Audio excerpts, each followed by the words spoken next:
Bienvenue dans la section sur les mesures clés, les indicateurs de performance, les indicateurs clés. Cette section sur les indicateurs clés donnera l'importance des mesures clés et comment une matrice peut nous donner une bonne compréhension de la performance globale d'une organisation, d'un département, d'entreprise ou une équipe. Les indicateurs clés sont un moyen important pour comprendre la santé globale d'une entreprise. Les indicateurs clés sont également appelés KPI, indicateurs clés de performance. Les indicateurs clés sont généralement représentés dans un format de tableau. Les paramètres clés sont vraiment des informations clés sur les résultats globaux de ces zones. Les indicateurs clés sont souvent des indicateurs clés de performance. Les indicateurs clés de performance dans des domaines vitaux de performance pour l'entreprise, afin que nous puissions obtenir une compréhension de la santé de ces zones. Nous l'avons tantôt dit, les indicateurs clés sont présentés sous la forme d'un tableau. Voyons quelques exemples d'indicateurs clés. Les indicateurs clés utiliseront les mesures suivantes. Nous avons les totaux par exemple. Nous pourrions vouloir savoir quel est le total des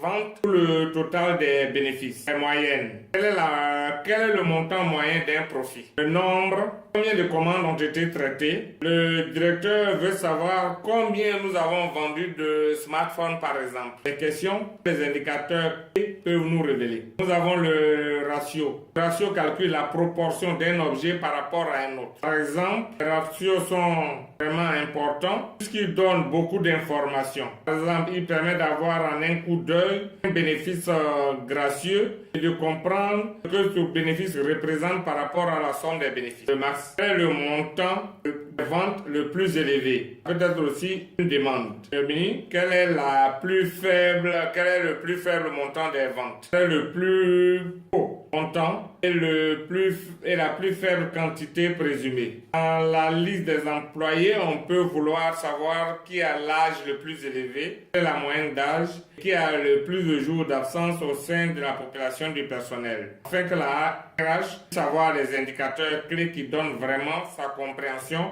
de ce qui se passe les jours ouvrables. Dans cette section aussi, nous verrons une étude de cas. C'est-à-dire la société Flansway LLC vous a fourni une feuille de calcul avec les données et aimerait savoir ce qui suit. Voilà la feuille de calcul. Et puis, elle veut savoir des réponses sur quelques questions spécifiques sur la feuille de calcul. À commencer par dire quel est le total des ventes, quel est le total des ventes et par type, et les types de bénéfices. Nous pouvons avoir le nombre total de commandes traitées, quelle est la valeur moyenne des ventes, quel était le montant des ventes le plus élevé le dernier mois, qu'est-ce qui a permis de créer cette semaine les commandes d'une catégorie spécifique de produits. Et enfin, cela donne beaucoup de puissance en termes de ce que l'entreprise est en mesure de traiter. Donc là, l'entreprise nous demande le total des profits, quel est le taux de marge, bénéfice sur chiffre d'affaires, quel est le nombre total des commandes traitées, quelle est la valeur moyenne des ventes, quel est le montant le plus élevé des ventes, quel est le montant le plus bas des ventes. En plus, l'entreprise aimerait être en mesure de choisir une année, un pays ou une catégorie de produits pour voir ces indicateurs clés. Dans cette section aussi, nous allons parler du tableau croisé dynamique. Pour créer l'analyse requise, vous allez utiliser un tableau croisé dynamique d'Excel. Les tableaux croisés dynamiques sont un excellent outil pour créer des rapports et analyses de données très rapidement. Dans Excel, le tableau croisé dynamique permet de faire facilement des agrégations d'analyse de données en quelques minutes. Le tableau croisé dynamique va se présenter de cette manière. Vous avez des champs, vous vous déplacez pour venir les positionner dans cette partie du tableau croisé dynamique. Automatiquement, en quelques minutes, vous avez